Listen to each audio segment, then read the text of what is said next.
عزیز ساتھی اور دوستوں اور بزرگوں، اس وقت مذہبی طبقہ اس قدر پریشان ہے کہ سال ہر سال سے مذہب سے جڑے رہنے کے باوجود مذہبی اداروں کے باوجود مدارس کے باوجود پڑھنے اور پڑھانے کے باوجود اس طبقے کو ابھی تک یہ سمجھ نہیں آ رہی کہ حق والا گروہ کون سا ہے اور یہ انتشار کیوں، اس انتشار کا حل کیا؟ ایک غلطی دوسرے مسلک کا کوئی شخص کرتا ہے تو دوسرے مسلک والے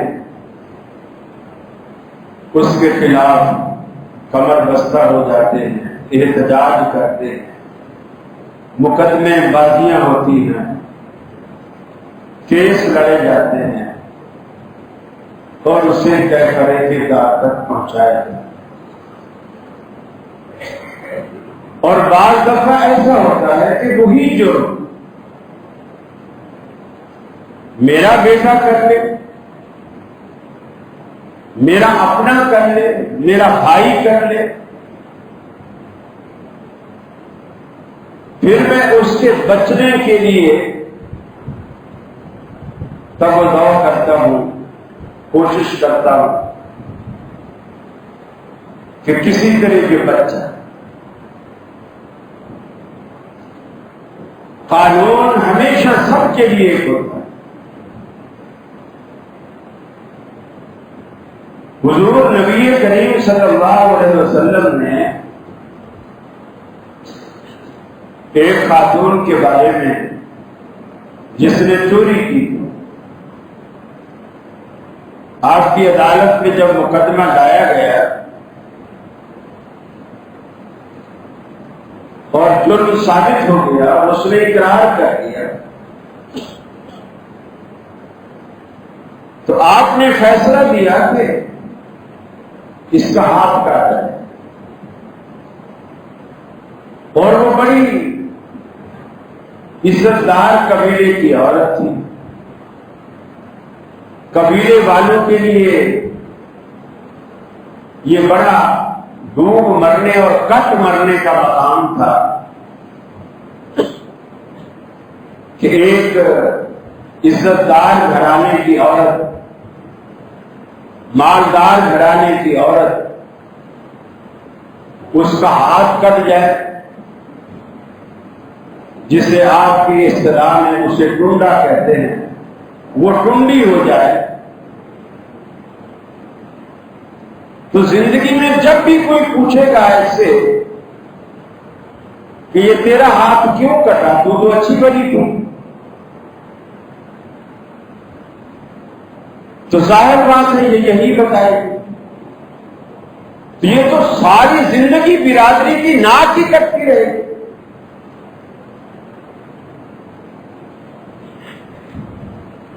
رسول اکرم صلی اللہ علیہ وسلم سے سفارش کی، یہ جو سفارشوں کا رواج ہے نا، یہ اس وقت بھی تھا۔ یہ الگ بات ہے کہ حکمران انصاف پسند ہوتے تھے، اللہ سے ڈرنے والے ہوتے تھے، غریب اور امیر کا فرق نہیں کرتے تھے، اور سفارش کے لیے بھی جیسے زرداری صاحب کے پاس کوئی آپ کا کام رکا ہوا ہو اور آپ کی بلاول سے دوستی ہو، وہ تو منٹوں میں ہو جائے۔ آپ ذرا سا بلاول کو اشارہ کریں گے، ابا سے بنوانا اس کے لیے کون سی مشکل تھا۔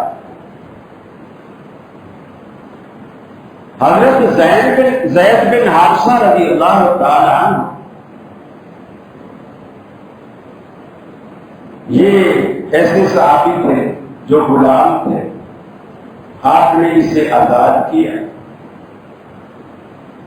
اور یہ اتنا جلیل القدر صحابی تھا، ایک تو اللہ کے رسول اسے بیت اللہ لے گئے آزاد کرنے کے بعد، اور آپ نے اعلان کیا کہ آج سے یہ زید میرا بیٹا ہے۔ آپ کی کوئی ارینہ اولاد نہیں تھی، دل چاہتا ہے چلو میں زید کو بیٹا بنا لیتا ہوں، آپ نے بیٹا بنا لیا۔ زید کے والدین کو جو کسی قبیلے میں کہیں دور رہتے تھے، اب بچہ بچھڑ جائے، کھو جائے، ماں باپ تو پریشان ہوتے ہیں،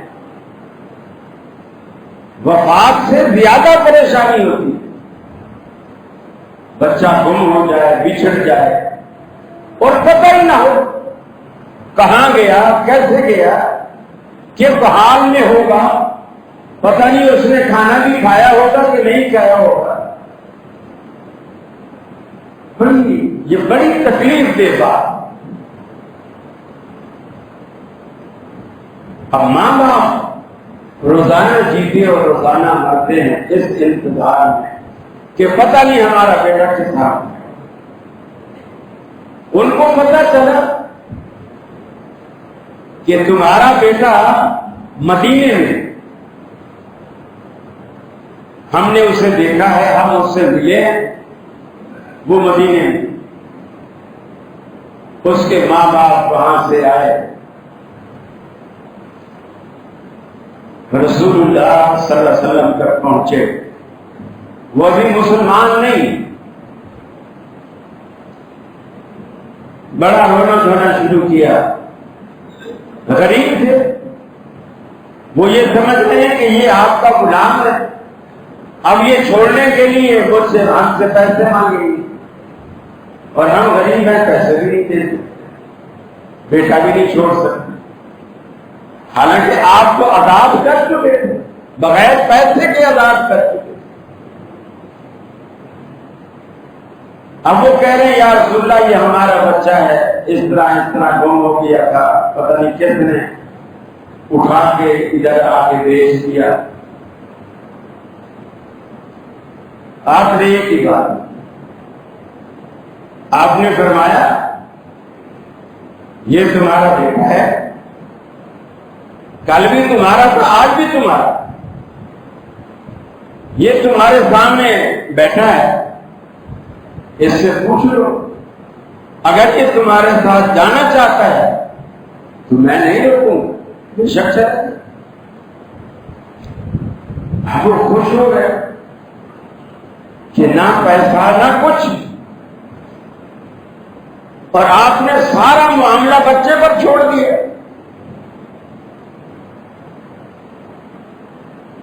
جب ماں باپ نے پوچھا زید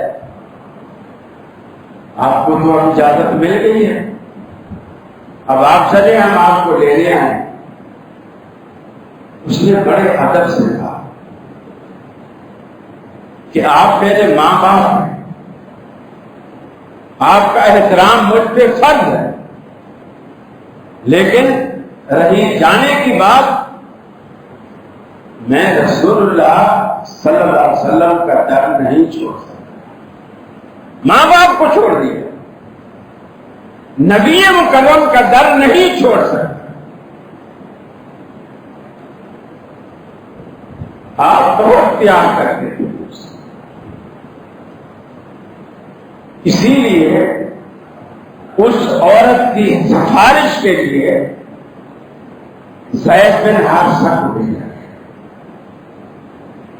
کہ آپ اللہ کے رسول کو بہت پیارے ہیں، آپ کو بیٹا بنایا ہوا ہے، آپ کی بات ٹالیں گے نہیں، لہذا آپ بولو کہ ہاتھ کاٹنے کے بدلے کوئی تاوان رکھ دو، جرمانہ رکھ دو، جس خاندان کی چوری ہوئی ہے چوری بھی ہم نے واپس کر دی، ہم وہ جرمانہ اور تاوان دینے کو تیار ہیں، لیکن اس کا ہاتھ نہ ہے۔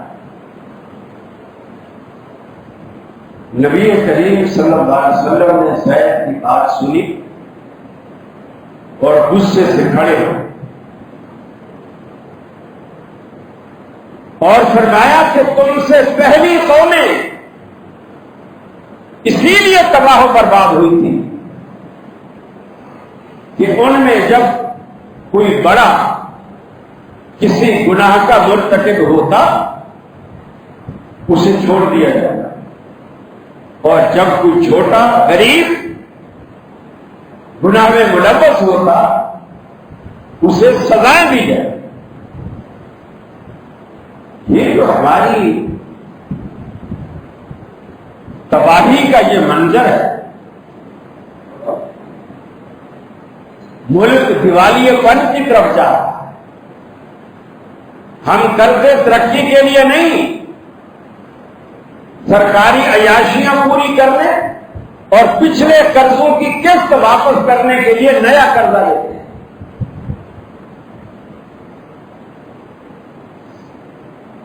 میرے بھائی، ایک وقت ایسا آئے گا ہماری ہر چیز گروی ہو، ہماری سڑکیں، ہمارے ادارے، آپ کی اسٹیل مل، آپ کا پی ایل اے، آپ کے سارے ادارے گروی ہوں۔ جب گروی ہوں گے اور کسی نے بھی گدی میں ہاتھ ڈال کے پوچھا کہ یا تو ہمارا قرضہ واپس کرو یا ان اداروں سے دستبرداری کا اعلان کرو، تو ہمارے پاس قرضہ واپس کرنے کے تو کوئی ہمت ہی نہیں ہو، ایک ہی آپشن رہ جائے گا، ڈرو اس وقت۔ آپ نے فرمایا تم سے پہلی قومیں اسی لیے برباد ہوئی، جو لوگ بینکوں سے اربوں میں قرضہ اٹھاتے ہیں، کروڑوں میں قرضہ اٹھاتے ہیں، وہ جب اسمبلیوں میں آتے ہیں ان کے قرضے معاف ہوتے ہیں، اور ایک بیوہ 50,000 روپے بھی قرض اٹھا لے اپنی کسی مجبوری کے لیے، اپنے کچے مکان کے لیے، اپنی بیٹی کو رخصت کرنے کے لیے، تو بینک والے بڑی بڑی بوچھوں والے گنڈے بھیجیں گے اس کے دروازے پر، روزانہ آ کے اسے پریشان۔ وہاں کروڑوں معاف ہے، اربوں معاف ہے، اور یہاں ہزاروں میں بھی معافی نہیں ہو رہی کیونکہ یہ غریب ہے، وہاں معافی ہے کیونکہ وہ امیر۔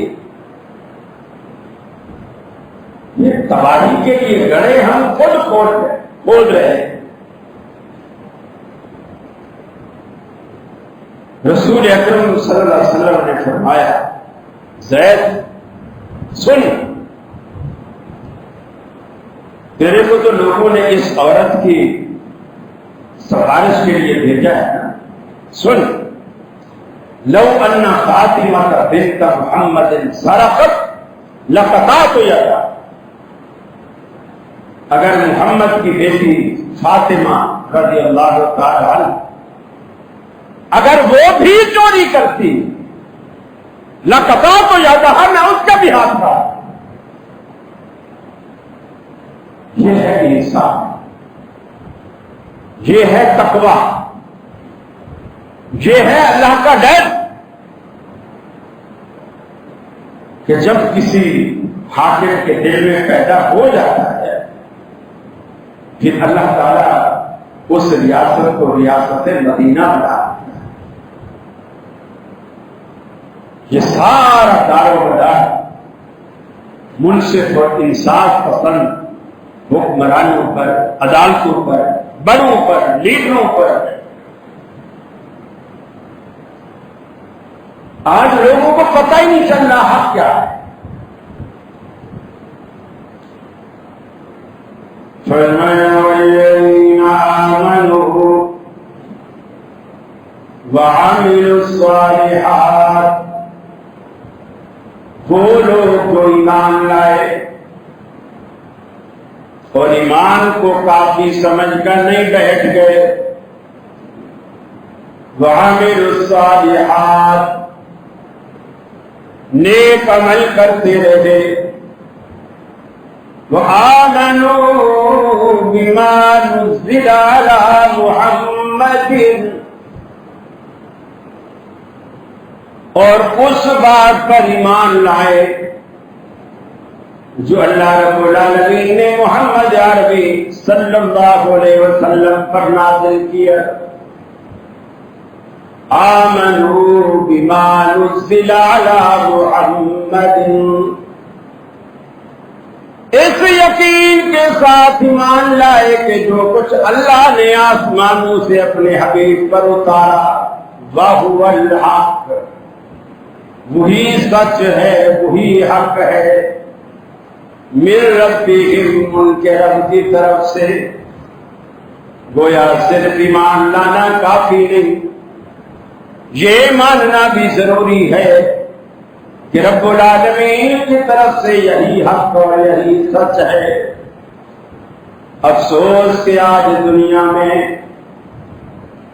یہودیوں کی بات نہیں، عیسائیوں کی بات نہیں، ہندو اور سکھوں کی بات نہیں، مسلمانوں میں کچھ لوگ یہ بھی کہنے لگے قرآن پاک میں فلاں جگہ غلطی ہے، فلاں آیت میں غلطی ہے، یہاں نون کی بجائے الف لگا دیا گیا، کاتبین وحی کی غلطی ہے. نعوذ باللہ من ذالک ثم نعوذ باللہ من ذالک. اللہ کے رسول چونکہ دیکھ کر پڑھنا نہیں جانتے تھے اس لیے آپ کو بھی پتہ نہیں چلا، وہ غلطی جو کی تو آج تک چلتی چلی آ رہی ہے. سوچنے اور سمجھنے کی بات ہے. کاتبین وحی نے اگر غلطی کی، اللہ کے رسول کو نعوذ باللہ پتہ نہیں چلا، جبریل کو بھی پتہ نہیں چلا، رب العالمین کو بھی پتہ نہیں چلا، اور یہ بات چھپتی اور اسی طرح چھپتی چھپاتی آج تک یہاں ویسی کی ویسی موجود ہے. پوری دنیا میں کسی عالم کو، کسی مفتی کو اس غلطی کا کوئی پتہ نہیں چلا، کوئی شدھ بدھ محسوس نہیں ہوئی. آج 15ویں صدی میں کسی ایک کو اس کا پتہ چلا. کس قدر جرأت کی بات ہے، دیدہ دلیری کی بات ہے. اللہ کہتا ہے وَآمَنُوا بِمَا نُزِّلَ عَلَى مُحَمَّدٍ اگر وہ ایمان لائیں اس بات پر جو اللہ رب العالمین نے محمد عربی پر نازل کیا، جو نازل کیا جیسے نازل کیا اس پر ایمان لانا ویسے ہی فرض ہے جیسے نازل ہوا. یہ گرامر ہے، یہ صرف و نحو، اس کو سامنے رکھ کر قرآن نہیں مرتب کیا گیا. قرآن کو سامنے رکھ کر یہ علوم مرتب کیے گئے. یہ علوم پابند ہیں اس بات کے کہ جہاں جو اصول جو فارمولہ قرآن نے استعمال کیا وہی درست اور وہی صحیح ہے. اصول قرآن کو دیکھ کر میرے بھائی یہ کہنا بڑا آسان. ہماری جماعت اتنی پرانی ہے، ہماری تعداد اتنی زیادہ ہے، ہمارے مدارس اتنے زیادہ ہیں، ہماری مساجد اتنا زیادہ ہے. یہ کہنا آسان اور یہ ممکن بھی، یہ ممکن بھی. کثرت اور تعداد نہ پہلے کبھی حق کا معیار رہی ہے نہ آج. غزوہ بدر میں دیکھ لو 313 حق والے ہیں اور ہزاروں کا لشکر ناحق پہ کھڑا. آج بھی پوری دنیا میں دیکھ لیں عیسائی آبادی سب سے زیادہ ہے، مسلمان اس سے کم، پھر اس کا یہ فیصلہ ہوگا کہ عیسائی حق میں ہے اور مسلمان جھوٹے۔ کثرت کوئی معیار حق ہے، اللہ اور اس کا رسول معیار ہے، پھر آپ کے بعد صحابہ معیار۔ کس بات کا صحابہ نے کیا مطلب لیا، کیا معنی لیا، کیا مفہوم لیا، یہ بہت پر ہے، اس کو دیکھا جائے گا، اس کا خیال کیا جائے گا۔ اور جب فرمایا تم محمد عربی پر نازل کردہ کتاب پر منوان ایمان لاؤ گے، تمہیں فائدہ کیا ہوگا؟ فرمایا کفر عنہم سیئاتہم، اللہ رب العالمین ان کے گناہوں کو، ان کی سیاکاریوں کو رب العالمین مٹا دے گا، سارے گناہ رب العالمین معاف فرما دے گا۔ کفر عنہم سیئاتہم واصلح بالہم، اللہ رب العالمین ان کے معاملات کی، سارے معاملات کی اصلاح فرمائے گا۔ کب؟ جب وہ دین حق پر عمل کریں اور دین حق کو حق مانیں، اور دین حق وہی ہے جو محمد عربی پر نازل ہے، اس کی دوسری نہ تو تعبیر ہے نہ تو توجیہ۔ میرے بھائی، آپ ماشاءاللہ مسلمان ہیں، پڑھے لکھے ہیں، سمجھدار ہیں، مذہب سے بھی وابستگی رکھتے ہیں، کوشش کریں کہ آپ کی وابستگی اس نظریے سے، اس نقطہ نظر سے ہو جائے جو وابستگی حق ہے، جو نظریہ سچ ہے، جس کی تصدیق اللہ اور اس کے رسول نے کی ہے۔ اگر ایسا نہیں ہے، دنیا میں تو میں کچھ نہیں کہہ سکتا، آخرت میں سزا آتا ہے، بہت ہی بڑا سزا۔ قرآن نے خود واضح فرمایا، فرمایا قل هل ننبئكم بالاخسرین اعمالا، کیا میں تم کو تمہارے اعمال کا گھاٹا نہ بتلا دوں؟ الذین ضل سعیہم فی الحیاۃ الدنیا وہم یحسبون انہم یحسنون صنعا،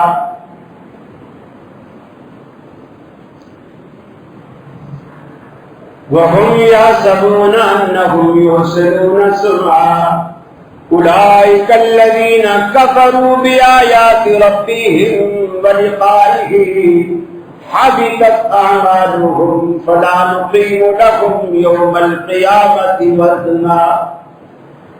فرمایا ان کو ان کے اعمال کا گھاٹا بتلا دیجیے، جو اپنے تئیں جو بھی کام کرتے ہیں یہ گمان کرتے ہیں ہم اچھا کر رہے ہیں، ہمارا تو کام اچھا ہے، اس میں کیا برائی ہے، اس میں کیا برائی ہے، ہم نے اللہ کا نام لیا ہے، ہم نے قرآن پڑھا ہے، اس میں تو برائی والی کوئی بات نظر نہیں آتی۔ اللہ رب العالمین نے فرمایا اولئک الذین حبطت اعمالہم، ان کے سارے عمل دنیا کی زندگی میں رب العالمین برباد کر دیتا ہے۔ وَهُمْ يَحْسَبُونَ أَنَّهُمْ يُحْسِنُونَ صُنْعًا، اور وہ یہ گمان کرتے ہیں وہ تو اچھا کر رہے ہیں۔ اللہ کہتا ہے تمہاری نظر میں اچھا ہونا کوئی اچھا ہونا نہیں جب تک میری نظر میں وہ کام اچھا نہ ہو۔ میں جس کام کو اچھا بولوں گا تو وہ اچھا بنے گا، میرا رسول جس کام کو اچھا سمجھے گا تو اچھا بنے گا۔ تمہارے کہنے سے، تمہارے عمل کرنے سے کوئی بھی کام اچھا نہیں ہوتا، جب بھی ہوگا میرے کہنے سے اچھا ہوگا، اور جو تم اپنی مرضی سے کرتے ہو، میرے خلاف کرتے ہو، میرے رسول کے خلاف کرتے ہو، میرے دین کے خلاف کرتے ہو، فرمایا یاد رکھ لو جب تم یہ عمل لے کر میرے پاس آخرت میں آؤ گے، فَلَا نُقِيمُ لَهُمْ يَوْمَ الْقِيَامَةِ وَزْنًا، ہم قیامت کے دن تمہارے اعمال کو تولیں گے بھی نہیں، بغیر تولے تمہیں دوزخ میں ڈال دیں گے۔ اب یہ معمولی بات نہیں ہے، بہت بڑی بات ہے، بغیر تولے ہم تمہیں دوزخ میں ڈال دیں۔ گویا عمل کی اچھائی یہ نہیں ہے کہ میں کس کو اچھا سمجھتا ہوں، پبلک کس کو اچھا سمجھتی ہے، اچھائی یہ ہے کہ اللہ کو کون سی بات بھاتی ہے، یہ ہے اچھائی کا معیار۔ نبی کریم صلی اللہ علیہ وسلم نے صحابہ کرام کی تربیت اسی نہج پر، چھوٹی چھوٹی بات پر، چھوٹی چھوٹی بات پر صحابہ کرام میں اگر اختلاف ہوتے، فیصلہ رسول اکرم صلی اللہ علیہ وسلم کی ذات گرامی پر، آپ کے کسی قول پر، آپ کی کسی فعل پر، آپ کی کسی تقریر پر فیصلہ ہو جاتا، یا قرآن کی کوئی آیت مل جاتی تو قرآن پہ فیصلہ ہو جاتا، اور اللہ کے رسول صلی اللہ علیہ وسلم واضح فرما دیتے کہ معاملہ ایسے نہیں ایسا ہے، اور سارے صحابہ آپ کو ترجیح دیتے اور آپ کی ہی بات کو اونچا ہے، اور قرآن خود کہتا ہے، فرمایا ان الذين يغضون اصواتهم عند رسول الله اولئك الذين امتحن الله قلوبهم للتقوى لهم مغفرة واجر عظيم۔ فرمایا رسول اکرم صلی اللہ علیہ وسلم کے صحابہ کی جماعت ایسی ہے، آپ کے سامنے بیٹھی ہو تو گونگے بن کے بیٹھتے ہیں، ان کے اندر سے آواز ہی نہیں نکلتی آپ کے ادب میں، آپ کے احترام میں، اور آج تو اتنا عاشق رسول بنا پھر رہا ہے، سرکار مدینے میں ہے، آپ پاکستان سے آوازیں لگاتے ہو، اتنی دور سے آوازیں لگاتے ہو، اور اللہ کا قرآن کہتا ہے آپ جب حجرے کے اندر ہوں، آپ کے حجرے سے باہر کوئی کھڑا ہو کر آپ کو آواز لگائے، آپ کو پکارے، دیوار کے باہر سے اسی مدینے میں کھڑا ہو کر آپ کو پکارے، اکثرهم لا یعقلون، فرمایا یہ اکثریت ان کی عقل سے پیدل ہے، عقل سے عالی ہے، عقل سے فارغ ہے۔ نبی کا احترام اس میں ہے، اگر نبی مکرم کی بات آ جائے، آپ کی بات کو اونچا رکھو اور اپنی بات کو نیچا کر دو، برادری کی بات کو نیچا کر دو، مسلک کی بات کو نیچا کر دو، اپنی ذاتی پسند ناپسند کو قربان کر دو، نبی کریم صلی اللہ علیہ وسلم کی بات کو اونچا رکھو۔ یہ آپ نے معیار بنایا، قرآن نے ایک معیار پیش کہ تم دعوے دار ہو نا کہ تمہیں اسلام سے بڑی محبت ہے، اسلام سے پیار ہے، تو پیار کے یہ معیار ہیں، نبی کی سنتوں سے پیار کرنا ہے، اور قرآن کا بھی وہی معنی، وہی مفہوم معتبر ہوگا جو رسول اکرم صلی اللہ علیہ وسلم نے دیا۔ میرے بھائی، فرقہ پرستی میں پڑھ کر اپنے آپ کو خراب نہ کیجیے، اپنی عاقبت کو خراب نہ کیجیے، قرآن و سنت کے ساتھ جڑ کر اپنی دنیا بھی بہتر کیجیے اور اپنی آخرت بھی بہتر کیجیے۔ انشاءاللہ یہ اتنا بڑا معیار ہے کہ جب آپ اللہ رب العالمین کے حضور جائیں گے، اللہ کے رسول صلی اللہ علیہ وسلم بڑی عجیب بات، قیامت والے دن ایک شخص ایسا آئے گا، حدیث میں آتا ہے اللہ تعالیٰ اس سے بلائے گا حساب کتاب کے، وہ بہت گناہ رہا ہے اور وہ ڈرتا ہوا جا رہا ہے۔ حدیث میں آتا ہے اللہ تعالیٰ اس پر ایک پردہ ڈال کے اسے چھپا دے، تاکہ دنیا اسے نہ دیکھے. پھر اللہ تعالیٰ اسے سرگوشی کرے. سرگوشی کا مطلب یہ ہے کہ اللہ تعالیٰ ایسا سے کان میں اس کو کچھ کہے، پردہ ڈالا ہو، دنیا سے اجھل، اللہ کے سامنے ہے، دنیا سے اجھل. پھر اللہ تعالیٰ فرشتے سے کہے گا اس کے سارے چھوٹے چھوٹے جو گناہ ہیں وہ سارے دے. فرشتے لے آئیں گے، اب وہ گناہوں کو دیکھے گا اور ڈرے گا بھی دے گا. پتہ نہیں چھوٹے چھوٹے اتنے باریک باریک گناہ بھی میرے سامنے آ رہے ہیں، تو جب بڑے آئیں گے پتہ نہیں کیا ہوں گے. آج تو میں نہیں کر سکتا، دل میں بڑا ڈر رہا. اللہ تعالیٰ اچانک جب سارے چھوٹے گناہ اس کے پیش ہو جائیں، اچانک اللہ تعالیٰ فرشتوں سے کہے گا اس کے گناہوں کو نیکیوں میں بدل. اب وہ ایک دم بول پڑے گا یا اللہ میرے تو اور بڑے بڑے گناہ بھی ہیں جو فرشتوں نے ابھی پیش ہی نہیں کی. جب دیکھے گا کہ میرے گناہ نیکیوں میں تبدیل ہو، لیکن کب؟ بندہ دیکھیے ہم فرشتے ہیں، ہم انسان، ہم سے گناہ ہوتے ہیں، لیکن بندہ اللہ سے ڈرتا بھی رہے اور اللہ سے بخشش کی امید بھی رکھے، مایوس نہ. انہ لا ییأس من روح اللہ الا القوم الکافرون. جب اس نے دیکھا کہ کھوٹے سکے کھڑے ہو گئے تو کہہ رہے یا اللہ میرے تو اور بھی کھوٹے سکے بہت ہیں، بہت سارے، تیرے فرشتوں نے پیش ہی نہیں کر رہے. میرے بھائی اللہ کو راضی کر کے اگر ہم دنیا سے جائیں تو انشاءاللہ العزیز اللہ تعالی ہم سے دنیا میں ہی راضی ہوگا اور آخرت میں بھی راضی ہوگا. وآخر دعوانا ان الحمد للہ.